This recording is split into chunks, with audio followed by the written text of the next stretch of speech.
കേരള ബ്ലാസ്റ്റേഴ്സിൽ ഇതുവരെ ദിമിക്ക് പകരക്കാരനായിട്ടില്ല. മോഹൻ ബഗാന്റെ അൽബേനിയൻ താരം Armando സാദിക്കുവുമായി Blasters ചർച്ചകൾ നടത്തിയെങ്കിലും ബ്ലാസ്റ്റേഴ്സിന്റെ നീക്കങ്ങൾ വിജയിച്ചില്ല. താരം FC ഗോവയുമായി കരാറിലേർപ്പെടുകയും ചെയ്തു. എന്നാൽ ദിമിക്ക് പകരക്കാരനായി ബ്ലാസ്റ്റേഴ്സ് ജർമ്മനിയിൽ നിന്നും ഒരു താരത്തെ നോട്ടമിട്ടിരുന്നു എന്ന വാർത്തകളാണ് ഇപ്പോൾ പുറത്തുവരുന്നത്. പ്രമുഖ കായിക മാധ്യമ പ്രവർത്തകൻ ആശിഷ് നെഗിയുടെ റിപ്പോർട്ട് പ്രകാരം ജർമ്മൻ ലീഗായ ബുണ്ടസ്ലീഗയിലെ 2ാം ഡിവിഷനിൽ നിന്നും ഒരു മുന്നേറ്റ താരവുമായി ബ്ലാസ്റ്റേഴ്സ് നേരത്തെ ചർച്ചകൾ നടത്തിയിരുന്നുവെന്നാണ്. വലിയ വേതനമാണ് ബ്ലാസ്റ്റേഴ്സ് താരത്തിന് മുന്നിൽ വെച്ചതെന്നും ആശിഷ് നെഗി റിപ്പോർട്ട് ചെയ്യുന്നു. എന്നാൽ താരം യൂറോപ്പിൽ തുടരാൻ ആഗ്രഹിച്ചതോടെ ഈ നീക്കങ്ങൾ പരാജയപ്പെടുകയായിരുന്നു.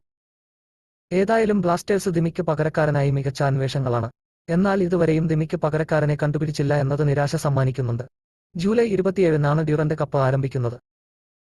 ബ്ലാസ്റ്റേഴ്സിന്റെ ആദ്യ മത്സരം ആഗസ്റ്റ് 1-നാണ്. അതായത് ഡ്യൂറന്റ് കപ്പിന് ഇനി കുറച്ച് ദിവസങ്ങൾ മാത്രമാണ് ബാക്കി. ഇതിനു മുമ്പ് വിദേശ സ്ട്രൈക്കറെ കൊണ്ടുവന്നില്ലെങ്കിൽ ഡ്യൂറന്റ് കപ്പിൽ ഇത് ബാധിക്കും. കൂടാതെ പുതിയ താരത്തിന് ടീമുമായി ഇണങ്ങാൻ സമയവും ആവശ്യമാണ്.